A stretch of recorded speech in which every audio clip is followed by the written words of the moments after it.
সাংবাদিক ভাই ও বোনেরা, আসসালামু আলাইকুম। আমরা সবাই জানি গত 23শে নভেম্বর সন্ধ্যার পরে বাংলাদেশের তিনবারের সাবেক প্রধানমন্ত্রী, বাংলাদেশ জাতীয়তাবাদী দলের চেয়ারপারসন দেশনেত্রী বেগম খালেদা জিয়া কে ওনার শারীরিক পরীক্ষা নিরীক্ষা এবং উনি একটু অসুস্থ বোধ করায় ওনাকে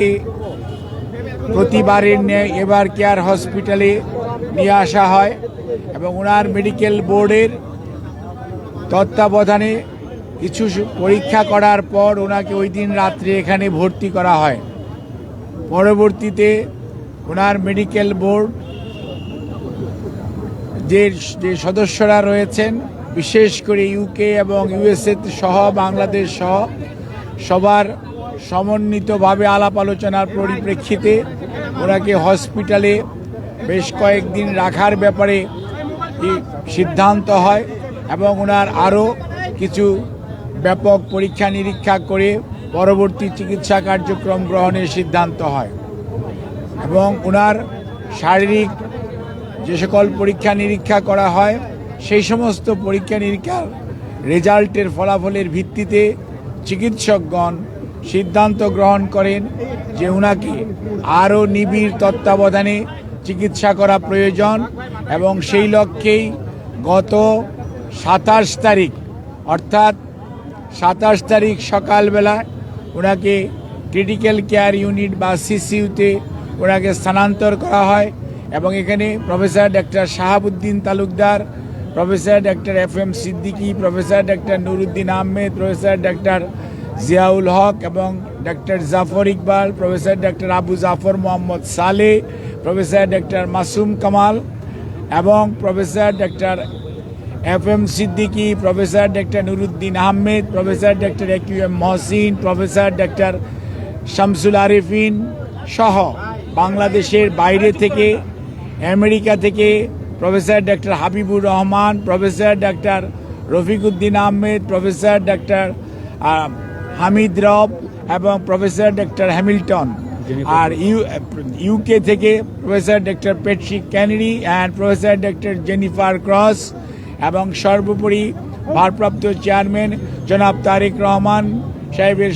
সহধর্মিনী ডক্টর জুবাইদুর রহমান, উনি একজন কার্ডিওলজিস্ট, উনি সহ ওনাদের সবার সমন্বিতভাবে আলাপ আলোচনার পরিপ্রেক্ষিতে ওনার 27 তারিখ থেকে ওনাকে ক্রিটিক্যাল কেয়ার ইউনিটে রেখে চিকিৎসা দেওয়া হচ্ছে এবং ওনাকে 23 তারিখে ভর্তি করা এবং পরবর্তীতে চিকিৎসা কার্যক্রম সার্বক্ষণিকভাবে তদারক করছেন বাংলাদেশ জাতীয়তাবাদী দলের ভারপ্রাপ্ত চেয়ারম্যান জনাব তারেক রহমান এবং উনি সার্বক্ষণিকভাবে চিকিৎসকদের সাথে, মেডিকেল বোর্ডের সদস্যদের সাথে সমন্বয় করে চিকিৎসা কার্যক্রম যাতে কোনো অবস্থাতেই ব্যাহত না হয় সেই লক্ষ্যে উনি ওনার সার্বিক সহযোগিতা এবং দিক নির্দেশনা দিয়ে যাচ্ছেন এবং ওনার পাশে ওনার ছোট ছেলে মরহুম আরাফাত রহমান কোকর, সহধর্মিনী সৈয়দা শামিলা রহমান, ওনার ছোট ভাই শামীম ইস্কান্দার সাহেব সহ ওনার অন্যান্য সকল আত্মীয় স্বজন, বাংলাদেশ জাতীয়তাবাদী দলের মহাসচিব জনাব মির্জা ফখরুল ইসলাম আলমগীর এবং সিনিয়র স্থায়ী কমিটির সকল নেতৃবৃন্দ সহ দলের সকল স্তরের নেতা কর্মীদের সবার সার্বিক সহযোগিতায় এবং এভার কেয়ার হসপিটালের চিকিৎসক, কর্মকর্তা এবং নার্স তাদের সবার সহযোগিতায় ওনার চিকিৎসা এখানে চলছে। ওনার চিকিৎসার ব্যাপারে আমরা ইউকে এবং kingdom of Saudi Arabia as well as the Singapore এবং দি পিপুলস রিপাবলিক অফ চায়না এবং আপনার আমেরিকার জন হপকিন্স এবং মাউন্ট সিনাই সহ বিভিন্ন হাসপাতালের চিকিৎসকদের যৌথ আলাপ আলোচনার ভিত্তিতেই ওনার চিকিৎসা এখানে অব্যাহত আছে এবং ওনার চিকিৎসা অব্যাহত থাকবে। আমরা আপনাদের মাধ্যমে দেশবাসীর কাছে এবং সকল মানুষের কাছে ওনার সুস্থতার জন্য আমরা দোয়া চাই। দলের মহাসচিব এবং দল থেকে আগে জানানো হয়েছে, দোয়া চাওয়া হয়েছে। অনেক মানুষ, প্রধান উপদেষ্টা সহ উপদেষ্টা মণ্ডলীর সদস্যরাও অনেকে ওনার জন্য দোয়ার জন্য দেশবাসীর প্রতি আহ্বান জানিয়েছেন, সেজন্য আমরা কৃতজ্ঞতা প্রকাশ করছি। অন্যদিকে আমরা ওনার সুস্থতার জন্য আপনাদের মাধ্যমে সবাইকে অনুরোধ করব যে এই হসপিটাল একটি হাসপাতাল, এখানে দেশনেত্রী বেগম খালেদা জিয়া ছাড়া আরও 300 জন রুগী ভর্তি আছে, যাতে রুগীদের চিকিৎসা কার্যক্রম কোনো অবস্থাতেই ব্যাহত না হয় সেই জন্য দলীয় নেতাকর্মী শুধু নয়, বাংলাদেশের ক্রিয়াশীল সকল রাজনৈতিক দলের সিনিয়র নেতৃবৃন্দ সার্বক্ষণিকভাবে ওনার খোঁজ নিতে আসছেন। ইমোশন আছে, আবেগ আছে, ওনার প্রতি ভালোবাসা আছে, সেই জন্য সেটার প্রতি শ্রদ্ধা জানিয়ে আমরা সবাইকে অনুরোধ করব হসপিটালে যথাসম্ভব কম ভিড় করে আপনারা যার যার অবস্থানে থেকে যার যার ধর্ম অনুযায়ী মহান রাব্বুল আলামিন এর কাছে ওনার আর সুস্থতার জন্য আপনারা দোয়া করবেন এবং হাসপাতালের চিকিৎসক, নার্স, কর্মকর্তা, কর্মচারীদেরকে চিকিৎসা কার্যক্রম যাতে সঠিকভাবে ওনারা পরিচালনা করতে পারে সেই জন্য আপনারা সবাই সহযোগিতা করবেন। বিশেষ করে সংবাদকর্মী ভাইয়েরা,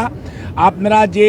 নিরন্তর পরিশ্রম করে বিগত 6টি বৎসর যাবৎ দেশনেত্রী বেগম খালেদা জিয়ার অসুস্থতার বিষয়ে সার্বক্ষণিকভাবে দেশনেত্রী বেগম খালেদা জিয়াকে, জিয়া পরিবারকে, বিএনপির প্রতি আপনাদের যে ভালোবাসা দেশের মানুষের কাছে আপনারা তুলে ধরেছেন, সেজন্য আমরা দলের পক্ষ থেকে আপনাদের সবার কাছে কৃতজ্ঞতা জানাই এবং এই সংকটময় মুহূর্তে আমরা আপনাদের সবার সহযোগিতা চাই এবং আপনাদের মাধ্যমে আমাদের দলের সকল স্তরের নেতাকর্মী, সকল রাজনৈতিক দলের নেতাকর্মীদের প্রতি আমাদের একটাই অনুরোধ, সবাই চলুন আমরা দায়িত্বশীল আচরণ করি এবং রোগীর চিকিৎসার জন্য সর্বোৎকৃষ্ট যে সহযোগিতা প্রয়োজন সর্বোচ্চ সংযম এবং ধৈর্যের পরিচয় দেই। ইনশাআল্লাহ এত মানুষের দোয়া আল্লাহ রাব্বুল আলামিন নিশ্চয়ই দেশনেত্রী বেগম খালেদা জিয়াকে সুস্থ করবেন এবং আপনাদের মাধ্যমে ভারপ্রাপ্ত চেয়ারম্যান জনাব তারেক রহমান আপনাদেরকে অনুরোধ করার জন্য বলেছেন যে উনি সার্বক্ষণিকভাবে যেমন এই চিকিৎসার যেমন খোঁজখবর নিচ্ছেন এবং উনি সার্বক্ষণিকভাবে এই চিকিৎসার ব্যাপারে সর্বোত্তম সহায়তা এবং ওনার চিকিৎসার ব্যাপারে শুধু বললেই হবে না যে দেশের মানুষ, দেশের বাইরের অনেক রাষ্ট্রপ্রধান, অনেক সরকার প্রধান, অনেক দেশ তাদের আগ্রহের কথা, তাদের যে উৎকণ্ঠার কথা তারা প্রকাশ করেছে এবং সেই জন্য ভারপ্রাপ্ত চেয়ারম্যান মহোদয় সবার প্রতি কৃতজ্ঞতা জানিয়েছেন এবং সবার সহযোগিতা চেয়েছেন আমাদের দলের ভারপ্রাপ্ত চেয়ারম্যান জনাব তারেক রহমান। আপনাদেরকে এই কথা বলে আমি আপনাদের সহযোগিতা চেয়ে আপনাদের কাছ থেকে বিদায় নিচ্ছি। আপনাদের সবাইকে অনেক অনেক ধন্যবাদ। দুইটা প্রশ্ন ছিল। প্রথম প্রশ্ন হচ্ছে সর্বশেষ অবস্থাটা কি, আর হচ্ছে বিদেশ নেওয়ার বিষয়টা নিয়ে আসলে কি সিদ্ধান্ত আপনারা রয়েছে? কেমন আছে সর্বশেষ অবস্থা আমাদেরকে জানাবেন। বিদেশের ব্যাপারে বিদেশে দুইটাই বিষয় মানে কোথায় সংকটটা আপনাকে আমি একটা জিনিস আপনাদের সবার মাধ্যমে দেশবাসীকে সবাইকে আশ্বস্ত করতে চাই, চিকিৎসা করার দায়িত্ব হসপিটালের চিকিৎসা কর্মী, স্বাস্থ্যকর্মী যারা আছে, ভালো করার মালিক আল্লাহ রাব্বুল আলামিন। এবং মনে রাখতে হবে চিকিৎসার ব্যাপারে উনার জন্য সারা পৃথিবীর নয়, সারা পৃথিবীতে সবচেয়ে ভালো যে চিকিৎসা ব্যবস্থা করা প্রয়োজন সেটি উনার জন্য এখানে করার আয়োজন করা হয়েছে এবং আমরা যত তাড়াতাড়ি সম্ভব, যখনই শারীরিকভাবে চিকিৎসকরা, বিশেষ করে মেডিকেল বোর্ড, এই দেশি বিদেশি চিকিৎসকদের সমন্বয়ে গঠিত এই মেডিকেল বোর্ড এই উনাকে দেশের বাইরে নিয়ে যাওয়া ব্যাপারে কোনো ধরনের পরামর্শ দিবেন আপনাদের মাধ্যমে, আমরা তখন সবাইকে আমরা জানাবো। আর এই মুহূর্তে ওনাকে যদি এইটুকুই বলতে পারি, ওনার অবস্থা গত 3 দিন 27, 28, আজকে 29 তারিখ, আলহামদুলিল্লাহ ওনার অবস্থা একই পর্যায়ে আছে এবং এটাকে আমরা ডাক্তারি ভাষায় যদি বলি অর্থাৎ শি ইজ মেনটেইনিং দি ট্রিটমেন্ট, অর্থাৎ চিকিৎসকরা যে চিকিৎসা দিচ্ছে এই চিকিৎসা উনি গ্রহণ করতে পারছেন। কাজে এই চিকিৎসা যাতে উনি গ্রহণ করে সুস্থ হয়ে যেতে পারেন সেই জন্য আপনারা সবাই দোয়া করবেন। আর বিদেশ যাওয়ার বিষয়টি নির্ভর করছে সার্বিকভাবে শারীরিক সুস্থতা এবং মেডিকেল বোর্ডের সিদ্ধান্ত এবং সুপারিশের পরিপ্রেক্ষিতেই সেই সিদ্ধান্ত পরবর্তীতে গ্রহণ করা হবে, আপনাদেরকে জানানো হবে। আপনাদের সবাইকে অনেক অনেক ধন্যবাদ।